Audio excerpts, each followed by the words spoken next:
Talagang sinasadya niyong guluhin, sinasadya niyong 'wag namin intindihin, 'wag namin maintindihan para walang konkretong sagot. Tahimik Kasi yung dalawa. matapang ka lang naman.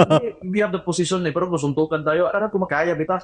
Yun yung sinasabi ko na nakakuha nila yung particular na sinasabi ni Basti na yun na kinonvert nila sa isang malaking issue at tapos ginawa nila ng pinalaki nila. Boksingeron, tatingan, kumpleto. Camera, media, mga nanonood.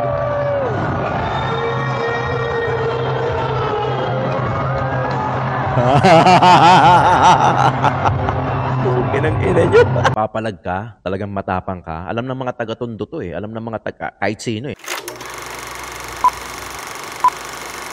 Alright! What's up mga kayon? Welcome back pa rin syempre dito lang sa Joe Malone TV para sa issue ng bayan. Ating pag-usapan, hit it DJ!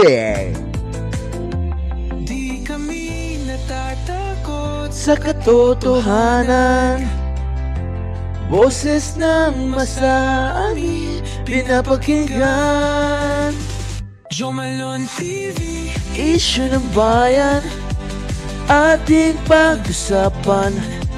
Tunay na balita, walang kinakampihan. Sumasalamin sa katotohanan lamang.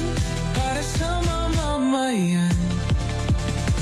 Totoong laban. Yeah! Di puro drama. Ganda nung kanta, no? Ang ganda nung mensahe. Lahat ng tanong may klarong kasagutan. Kasama ka dito Sa solusyon, Bells mo may halaga sa solusyon. Laging alerto, mapagmatsyag, truth ang hanap. Di kami natitinag, walang palusot, walang dayaan. Tunay ang serbisyo. Diretsong usapan. Joe Malone TV. Issue ng bayan. Ating pag-usapan. Hilig nyo sa ganyan, ha? Ang hilig nyo sa ganyan. Sa katotohanan lamang, para sa mamamayan. Totoo ang laban. Walang kulay. Ganda bigote natin ngayon. Balita, talakayan, katotohanan. Para sa bayan. Alright. Magandang umaga, hapon o gabi sa inyong lahat, ha? Mga kayon, maraming salamat sa mga members natin na pumasok dito sa ating Joe Malone TV. Siyempre, si Ma'am Lorna Tovera, Cesar Puno, Melody Babaran, Jeyo Production, si Larry, Florina Dacumos, Paulos Lutong Bahay, si Ma'am Lorna, Danny Ubaldo, pati na rin si Manix Sangko. Okay, game na tayo. Siyempre, di ba? Maraming salamat sa mga viewers natin, OFW ka man, o dito sa Pilipinas, Luzon, Visayas, Mindanao. Welcome po kayo rito sa channel natin. Dito, pinag-uusapan natin yung mga lintik na issue ng bayan na yan na kailangan natin pag-usapan. Bakit kamo? Baka kasi may mga bagay tayo o may mga issue tayo na hindi naiintindihan. Nararapat lang na pag-usapan natin dito. Kaya kayong mga nasa gobyerno, please lang paunawa nyo naman sa amin. Diba? Huwag yung talagang sinasadya nyong guluhin, sinasadya nyong 'wag namin intindihin, 'wag namin maintindihan para walang konkretong sagot. Pwede, ginagawa na nga nila yung klaseng ganyan eh.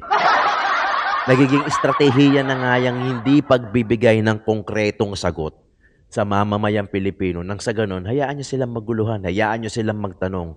They don't give a concrete solution and answer to a particular issues na nangyayari sa bayan. Para ano? Para hindi natin malaman, hindi natin ma-disclose, hindi natin, ganun pala yun. So, remain mariremain lang siyang as malaking tanong. Diba? Nang sa ganun, hindi tayo, ganun yan eh. That's why, explain na natin bago tayo magsimula. That's why, ako, in my personal opinion, kaya hindi tayo nagkakaroon ng quality education eh. Because they don't want people to ask. Diba? Na, uputan, nagtatanong ka na. Mukhang meron na itong gustong malaman eh. Diba gets nyo? Diba ganun sa mga kumpanyang pinapasukan natin? Uy, putang, tanong ka na. Dapat mangmang ka lang. Dapat mangmang lang kayo. Hindi kayo dapat nagtatanong. Kasi if you gonna throw some questions, it only means lang na, uy, meron kang gustong malaman. Kaya nga nagtatanong eh. Di ba? Kaya ka nagtatanong kasi meron ka mga bagay na gusto mong malaman, na meron mga bagay na gusto mong masagot, gusto mong matutunan. That's why you keep on asking people, you keep on throwing questions to these people. 'Di ba? Ang ginagawang estratehiya, they don't give you a concrete answer, solution. Oh, hayaan nyo lang. Ganyan lang kayo. Magtanong lang kayo na magtanong and it's okay. We don't give the fuck an answer. Gets nyo? Di ba? Gets nyo? Ano lagi sinasabi ni Joe Malone? Okay lang. Pero hindi kami ipinanganak kahapon para hindi namin malaman yung ganyan. Natututo na nga tayo eh. Tingnan nyo, lumalabas na yung mga katotohanan. O eto, pinatulan, di ba? Alam mo nang dinodog show ka na. Di ba? Pinatulan mo pa. Nakakita pa silang dahilan. Actually, itong papapanood ko sa inyo, yung topic natin dyan sa thumbnail natin. Hihigop lang ako ng kape. Oh, ang sarap. Alam nyo, yung yan yung topic natin about to sa boxing na yan, Poracos. Ako nakikita ko yan Nakikita ko yan as diversional tactics again, style. Nakakuha sila ng, uy, okay yan Nakakuha sila kay Baste. Kasi sa doon sa podcast ni Baste Duterte, nakakuha sila ng certain na pwede nilang patulan na kahit papano madadivert nila yung attention doon sa kaso, doon sa pagkamatay ni Tenteng Tangtang ko ba yan? Tenteng ko. Di ba? Di ba? Naghahanap sila ng pwede nilang i-divert yung issue na yun. Kasi na sila pinuputakti na sila. Pinuputaksin na sila, kaya yung naghahanap sila ng solusyon. Sakto, nag-podcast si Baste, nabitawan niya yung isang potensyal na salita na papatulan nila. At hindi lang basta patol na patol, di ba? Alam yan, medyo nahuli na nga tayo pasensya na. Medyo nahuli na tayo dito sa issue na to dahil ang dami medyo busy lang. Pero gaya na sinasabi ko sa inyo, nag-post ako dyan sa community post ko na yung studio natin, ginagawa na natin, aircon na lang ang kulang, aandar na yan, saka yung mga table. Merong akong mga iimbitahan. You know, General Sukat, iimbitahin natin yan para sa podcast natin. Yung studio na yon, hindi na siya ganito ang setup na parang green screen. Meron na tayo makakausap, mag-iimbita tayo. Sana maimbitahan din natin si Yorme. Inaayos ko lang kasi syempre, hindi naman pwedeng lame-lame sa upo-upuan lang. Dapat kahit papaano may background kang sofa, couch, kakape kayo, may mga mikropono kang maayos. So, pardon me from some absences. Pero I'll tell you na magiging maganda yung mga susunod, yung mga takbo ng podcast natin. It's going to be exciting and surprising na meron na tayong makakausap. Pwede rin tayong mag-imbita ng nanonood sa atin, di ba? Lalo-lalo na yung mga mas maalam pa sa akin about sa mga issue ng bayan. Kasi dito naman tayo, aminado naman ako, hindi naman tayo expert when it comes to politics. Pero at least naiintindihan natin yung mga pinag-uusapan natin, yung mga issue. Di ba? Simulan na natin. Ang daldal mo na naman, Joe Malone TV. Pahigop lang, ha? Shoutout sa lahat. Okay? Shoutout sa patuloy niyong pagpanood, pa-comment. Simulan na natin ito. Maganda to. Boxing. So, sinabi naman ni Torre na may 3-minute response. Sana ma-feel ng mga adabawen nyo. But, tingin ko, gagawin yan, harassment lang talaga. Doon na, Torre, Mr. Torre, sanay na ako sa iyo. Sanay na kami sa iyo. Kinidnap ko nga yung tatay ko eh. Actually. Okay na yan. Na just do whatever you want. You have 2 years until finding mo candidacy sa 2027. Yun ang nakakatakot doon. Yung 2027 filing ng COC. Yung 2028, wala na yan. I mean, kung ikaw presidente, yung last year mo, medyo pa-exit ka na yan, kaya wala na yan. Kaya hindi mo masasabing 3 taon pa. 2 years na lang, 2027 filing ng COC, puta, pakbakan yan. So, Pakbakan yan. at saka may kaso pa na ngayon eh. Ulit ka, Gusto mo harasin mo lang ako. Tahimik Kasi yung dalawa. matapang ka lang naman. We have the position eh, pero kung suntukan tayo, alam ko makaya, bita. Yun yung sinasabi ko na nakakuha nila yung particular na sinasabi ni Basti na yun na kinonvert nila sa isang malaking issue at tapos ginawa nila pinalaki nila. Baga, habok ang nangyari. Yung one word na yun na suntukan, pinalaki nila yung issue na yun. Uy, nakakita sila ng opportunity out of that particular word na yan na kinonvert nila sa isang habok sa malaking issue na yan. Yan ang nagsimula. Ganun lang. But you're a coward. You are nothing without your position. Yun ang correct. Totoo yun. Totoo lang. Ang nagmamatalinuhan ka lang, yan ang talaga ginagawa mo. May 3 minute response ka, may nakaabang na dyan. Nakita pa talaga ng media. Pinost ko yun sa Facebook. Nga pala, iba yung pinopost natin sa Facebook sa pinopost natin sa video. Pinost ko yun sa Facebook. Pwede, you can follow me on Facebook. Yan yung pinapaliwanag ni General Torre, yung 3-minute response. Tapos nandoon na pala nakaabang. Kaya tawanan lahat ng mga media. Talagang ginisa yung sarili niya sa mantika. Kawawa ka naman, sa totoo lang. Okay na yan. Yung 3-minute response mo, prove it. Prove it to the Davao News. Yes. Actually, dapat sa Manila. Kayo PNP. So sabihin nyo, hindi na safe ang Davao. So ano? Ako ba ang polis o kayo? Tapang talaga ni Bas. Tapang talaga ng mga Duterte. Kung sa index, ang Davao City is third to Chiang Mai in Southeast Asia, why cannot you maintain that? If you cannot maintain that, that means you're not doing your job. That means the PNP is not doing their job. Pag nangyari yun, who is to blame? Ako o ikaw? Yung back to you mo, hindi ka na nga sumagot. Sarap talaga awayin. Totoo lang.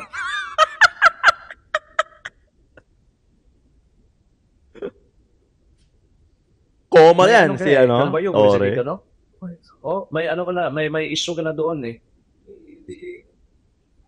Gigigil, oh. Tinan mo, gigigil. Mga ganun na ng kamay, no? Talaga, yung siguro kung nandiyan dyan, masusuntok talaga yan. Iba yung ano mo, iba yung ambisyon mo sa buhay. You're not, I don't feel that you're here to serve and protect people. You Yan. are here to forward your ambitions. Yes.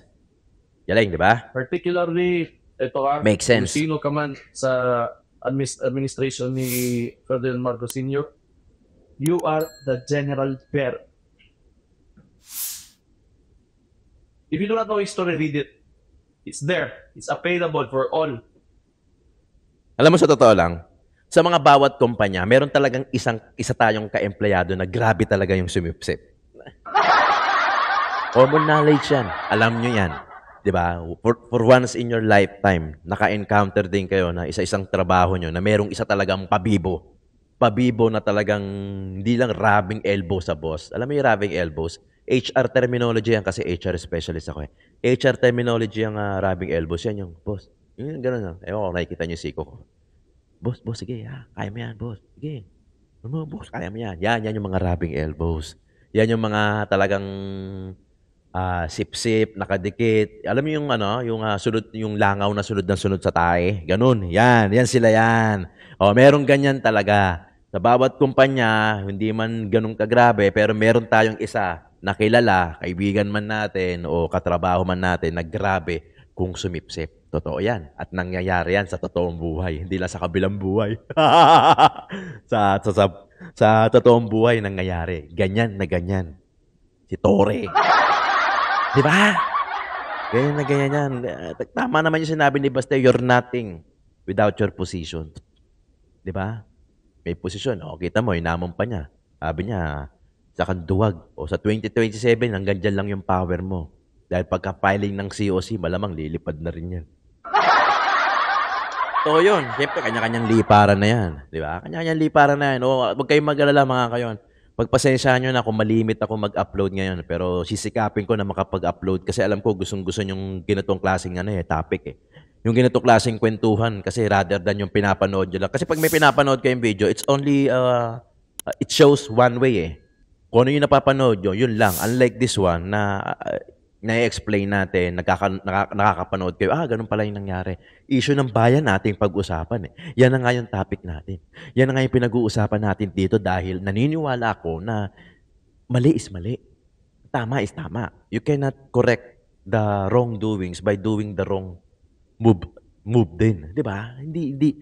Pag mali, mali. Di ba? Pag mali, kailangan i-expose. Kasi kung hindi natin gagawin yan, sino gagawa? Kaya nga dito, pinag-uusapan natin. Hindi naman tayo nagmamagaling. Di ba? Hindi ko naman sinasabi na ako pakinggan nyo, ako panoorin nyo kasi magaling ako. Hindi. No? Ang pinag-uusapan natin dito, yung mga issue. Kaya nga lagi ko sinasabi, ipaliwanag nyo naman. Mayaman ba tayo? Ipaliwanag nyo naman, bigyan nyo naman kami ng konkretong sagot. Dahil baka namamali kami, di ba, na-absorb namin yung fake news kasi wala naman nagpapaliwanag. Even the mainstream media ang hirap ng paniwalaan. Kahit itong mga nanonood sa akin. Di ba? Sige nga, saan kayo naniniwala? Mainstream media o political vlogger just like us? Ang hirap na nilang paniwalaan compared noon na hindi pa sila nadadaan sa pera. Ang hirap di ba? Sabi nga nila, ang motivation, yung pagkumakalamang sikmura.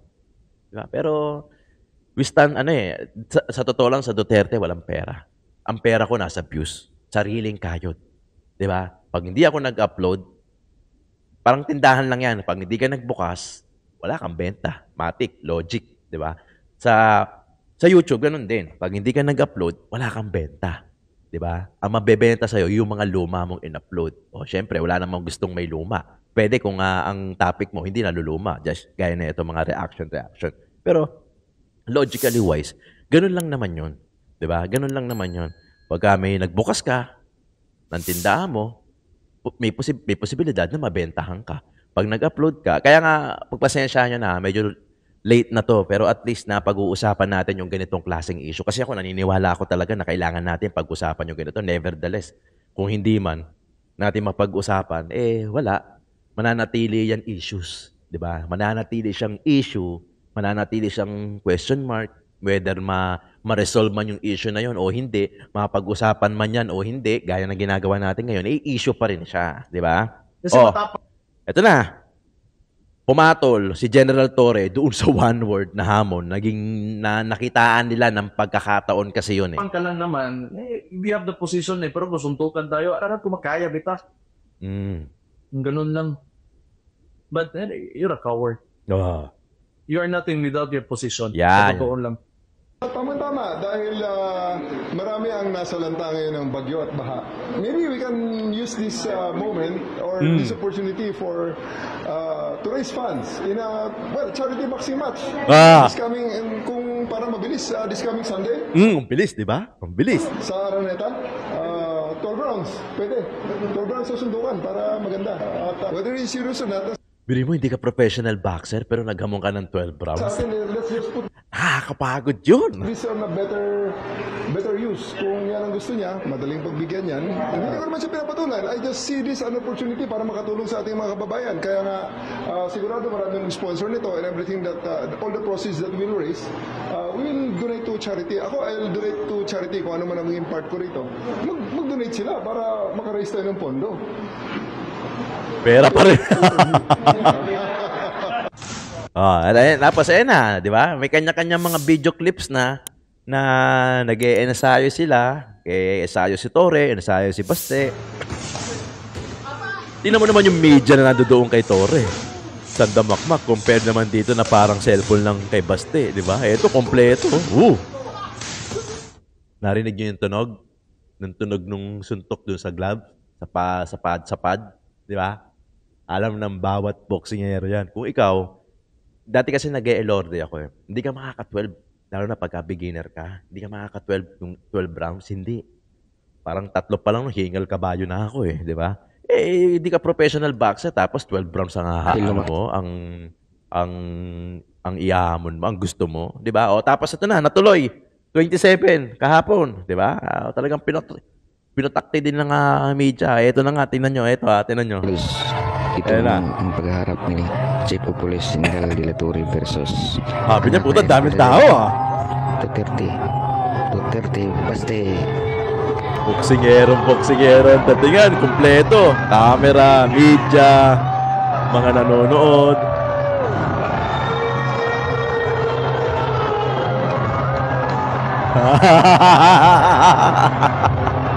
Kinang ina nyo.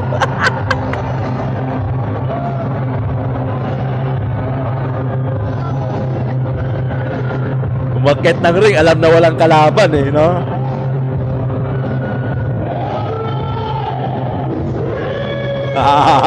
Puta, nakakatawa.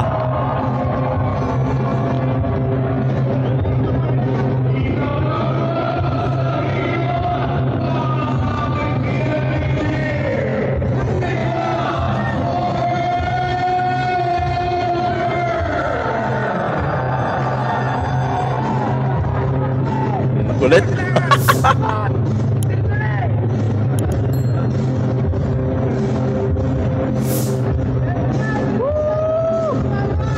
Kompleto, no? Ay, putulin muna natin. Kompleto. Media, manonood. Kinasaka agad eh. Kinasaka agad eh. Naglabas na kasi ng ebidensya si Baste na a month ago, parang lilipad talaga siya ng Singapore para sa personal na travel.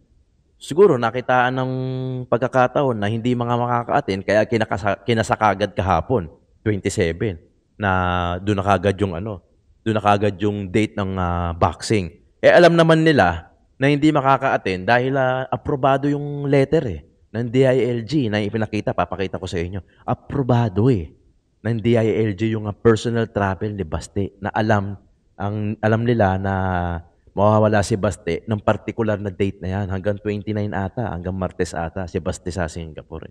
So, ikinasa nila yan. Nang alam nila na may knowledge sila na wala si Baste, nasa Singapore. So, kinasa nila yan. Ipinakita nila na tinuloy ni General Torre yung, which is nangyari na nga, tinuloy. May mga tao, may mga media, may mga bumili ng ticket, etc. Di ba?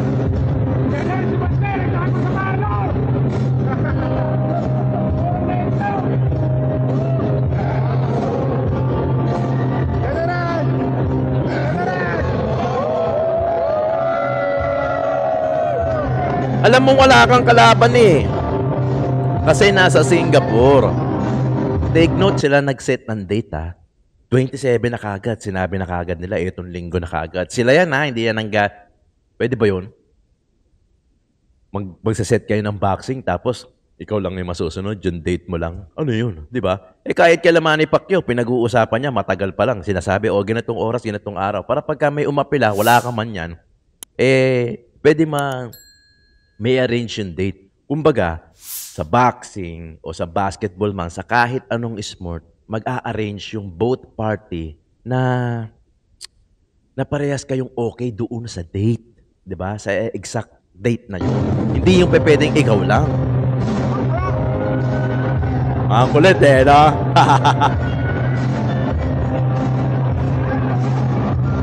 Masayaw po.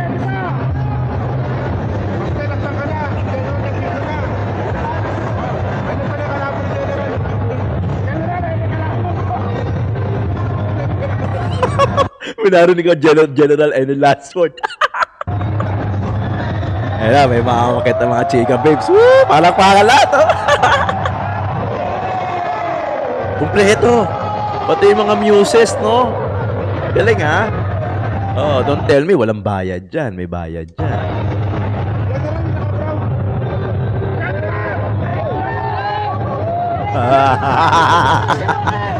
Putang ina, papugi. Ang pugi ng ginagin.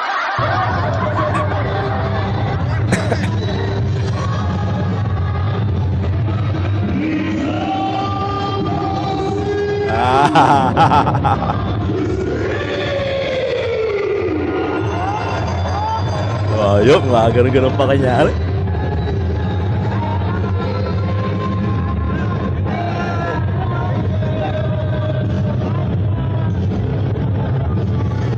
Sayang paglaro hindi dumating si Baste Duterte mga kalods. Sayang, naghihintay sa akin sila. Tapos ito yung nilabas ni Baste, yung travel authority niya. Ganun yun, di ba? Just naglabas ng ebidensya si Acting Mayor Baste Duterte laban kina DILG John Vic Remulla at PNP Chief Torre July 20, 2025 na-approve ang travel clearance ni Baste para sa scheduled travel to Singapore between 25 to 29. Ikinasa nila ng 27, which is kahapon. Bakit sila nag-sked ng July 27? King ina nyo. Di ba? Tama mali. Di ba? Bakit sila nag-sked agad ng 27 Sunday knowing na wala si Duterte, nasa Singapore siya ng July 25 hanggang July 29. Ayan yun. Di ba? Malinaw Anong, di ba? Ay, baka group efforts to. Baka group efforts din to. Di ba? Very Galing talaga nila pagka mga ganito, no? Talagang yung brainstorming nila ang bilis eh. Siyempre kung may knowledge sila na wala nga si Duterte si Baste ng July 25 hanggang July 29 dahil sa Singapore travel niya, kinasaka agad nila yung 27, which is kahapon. Nung kinasaka agad nila, alam nila mananalo si Torre by default, ayun na nga, nangyari na nga, winner by default. Kasi parang basketball yan eh.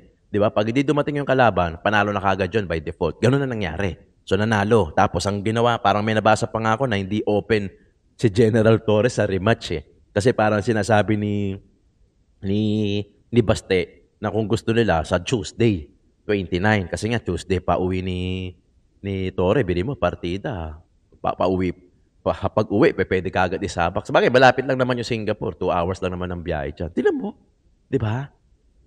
Tapos meron pa ako nakita. Ito, papakita ko sa inyo. Kunin lang natin dito. Ito, nakita lang natin. Ewan ko kung makikita nyo ba yan. Ayan, no? The director, producer, and scriptwriter, Torre won against himself. Ayan, no? Sino yung pinapakita? Si John Vic. Magandang caption. Sabi sa inyo eh. Group efforts ulit yan. Group efforts ulit yan. Bakit ka mag-i-sked ng 27? Na alam mong may knowledge kayo na wala si Baste Duterte mula July 25 hanggang July 29 dahil nasa Singapore nga siya. Bakit ganun? 'Di ba? Bakit biglang may ganung schedule na 27? 'Di ba? Ano? Doon lang na-explain yung tanga kayo eh. 'Di ba? Group efforts to. Pero anyway, sige. Alam naman natin yan. Biriin mo, si Baste, 33. Tapos si Torre, 55. Alam ko nga, pagka 55, forced retirement na sa pulis eh. Alam ko hindi ako sure, pero alam ko, kasi nga, may mga kaibigan din tayong pulis. Alam ko, pagdating ng 55, parang retirement na ata yan sa pagka-pulis. Diba? Ewan ko, pero yan ang issue ngayon, 'di ba? Yan ang issue ngayon, nakakuha sila ng pagkakataon doon sa isang topic ni Baste na pinalaki nila. Kumbaga, okay ito binadgetan nila. Ewan ko kung may sponsor yan, syempre. Sino nagbayad ng mga may LED na wall diyan, nagbayad ng mga muses, may host yan, may referee yan, may pagkain yan, di ba? Sabihin na natin, sponsor lahat yan, nakalikom sila. Di ba? Pero the fact na hindi nag-agree, bili mo, magsaset kayo, tapos ang pabor lang doon sa schedule mo, yung sa kabila, hindi. Parang nakakaloko naman yun. Alam naman ni Manny Pacquiao yan na panaglalaban kay amateur man, kay professional.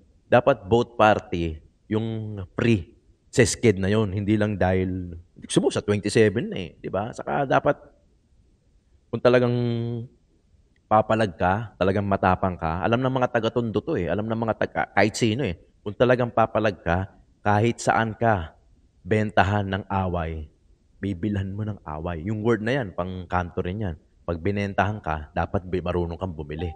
Dapat bibilin mo. Kasi ganun yun, di ba? Ganun ang tunay na matapang kahit saan, kahit kailan. Hindi na kailangan na, tapos ngayon ayaw niya magpa-rematch. Hindi ka talaga magre-rematch. Hindi mo iaalaw talaga yun. Kasi panalo ka Nanalo ka by default Kumbaga, dramatic exit ka na nun. Di ba? Kasi pagka mamaya, maganda na record mo 1-0 ka na kagad nun. Kasi pagka hinamong ka, pagka nag-rematch kayo, pag natalo ka, ang pangit ng exit mo nun. Di ba? Kaya dapat pagka kahit sa mga basketball yung mga player, pag ang gusto nila, pag magre-retire sila kahit papano, yung naka-championship sila para nag-retire man siya, ang huli kong laban, champion kami. Yung huli kong retirement, yun ang huli kong laban. Maganda record, maganda yung exit mo, dramatic, di ba? Kaya ito, ayaw na nila magpa-rematch, di ba? Ganun ang ginagawa nila. Ang galing, no? Pwede ng production.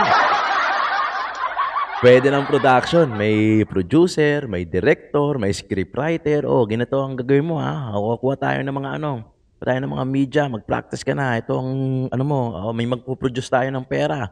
Meron ito, scriptwriter. Ito ang sasabihin mo lang na for the charity. Charity for a cause, boxing for a cause. Saktong-sakto, may bagyo, o lahat ng ano, ibibigay sa, sa mga nasalanta, madali na yan. Alam mo ang tutulong, mag-vaccine man kayo o hindi, may pera ka man o hindi, pag gusto mong tumulong, makakatulong ka naman eh. Actually, hindi pwede kang nga tumulong kahit wala kang nilalabas ng pera eh. Prayer lang, ang laking tulong na nun. Hindi mo na kailangan pa ng malaking pera. Kaya minsan may mali dun sa ano eh. May mali dun sa statement na gusto kong yumaman. Kasi pag yumaman ako, gagamitin ko yung pera na yun para makatulong ako sa mga individual o sa mga nangangailangan. Bili mo, hintayin mo pang yumaman ka para tumulong ka. 'Di ba? May mali doon eh, 'di ba? Ang helper talaga, tutulong yan regardless kung ano man yung available na meron siya sa kamay niya. Magdasal ka lang, pinagdasal mo lang sila, ipagdasal mo sila, wala kang gagastusin, laway lang. Minsan nga, di ka pabubuka ng bibig, sa isip mo pa lang eh. Nakatulong ka na nun. Hindi lahat ng tulong, goods, pera, pledges, hindi lahat. Hindi lahat ng ganun tulong. Hindi lahat ng tulong manggagaling sa ganun. Pwede kang tumulong kahit hindi ka naglalabas ng pera. Ipagdasal mo lang sila. Ang laking bagay nun. That's the most powerful weapon na pwede natin gawin. Lalong-lalo na sa term na pagtulong. Di ba? Yung ipagdasal natin sila. Okay mga kayon. Yan ang pinag-usapan natin ngayong issue ng bayan nating pag-usapan. Joe Malone TV. Hanggang sa muli.